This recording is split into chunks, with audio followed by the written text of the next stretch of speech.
وأرباح؟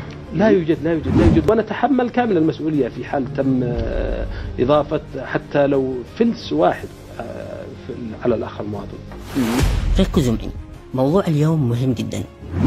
ب 2022 نشرت شركة النفط اليمنية فرع صنعاء كشف يوضح تكلفة البنزين ورسوم الشحن والتأمين وتكاليف النقل الداخلية وبقية التكاليف، على أساس يقنعون أن التسعير اللي اعتمدوها تسعير عادل جدا وأنهم بينفعون لا منفعه ولا يربحوا بعدنا فلس.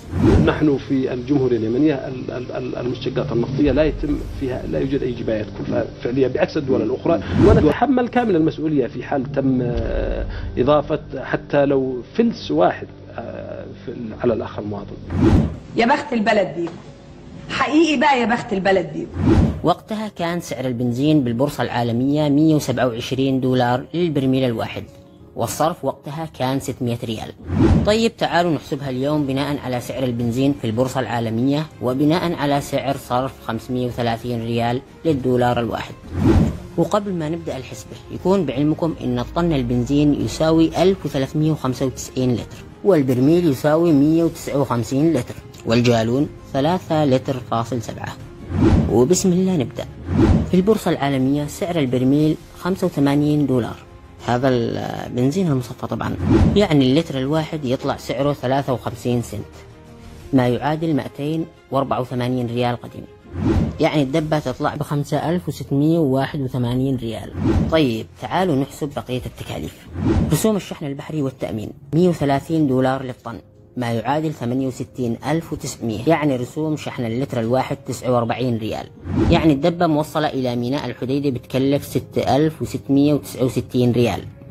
طيب نضيف عليها رسوم النقل الداخلي 12 ريال للتر الواحد، وعمولة وكلاء المحطات 22 ريال للتر الواحد. بكم أصبح اللتر؟ ب 367 ريال. شفتوا كيف؟ هذه تكلفة اللتر البنزين بعد احتساب كل التكاليف الداخلية والخارجية، يعني الدبة تطلع ب 7349 ريال، وهم يبيعوها للمواطن ب 9500 ريال، يعني معاهم 2151 ريال بكل دبة. هذا بالأيام العادية والظروف العادية والصفقات العادية. أما لو في صفقات مغشوشة وبترول مهرب من عند أبو عمامة فهذا شيء آخر. المبالغ التي يجنيها الحوثي من المشتقات النفطية. الرسوم القانونية للدولة، جمارك وضرائب والصناديق. كم يعني؟ الرسوم القانونية تصل ما يقارب 65 ريال على اللتر الواحد، رسوم قانونية شرعية يعني مقررة من مجلس النواب لما يزيد من 30 سنة. وهذا توضيح لتفاصيل هذه الرسوم. الرسوم الجمركية 52 ريال على كل لتر. أرباح شركة النفط ورسوم التخزين 10.5 ريال بكل لتر. صندوق دعم المعلم 2 ريال على كل لتر، يعني 64.5 ريال باللتر الواحد. هذه رسوم حكومية. الناطق الرسمي ومدير شركة النفط يقول إن الاستهلاك اليومي 10,500,000 لتر. الاستهلاك المحلي 10,500,000 لتر يوميا.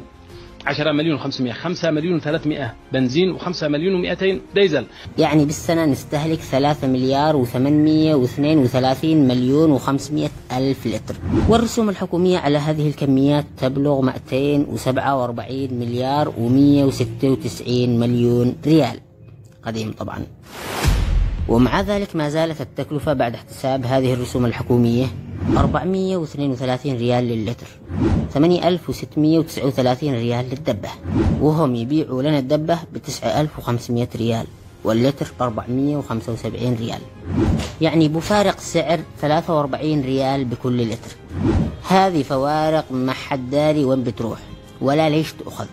هذه الفوارق تطلع 164 مليار و977 مليون ريال، لتصبح إجمالي الفوارق والرسوم الحكومية التي يتحصلها الحوثي من المشتقات النفطية 412 مليار و193 مليون ريال قديم سنويا، ما يعادل بالدولار 777,723,000 دولار، ما يعادل بالريال الجديد 1,835,427 مليون ريال جديد. يا ولاد اللعيبة، هذا وهم يحبونا، كيف لو يكرهونا؟ هذا وهم لا ينفعونا منفعه، كيف لو يتربحوا من ظهرنا؟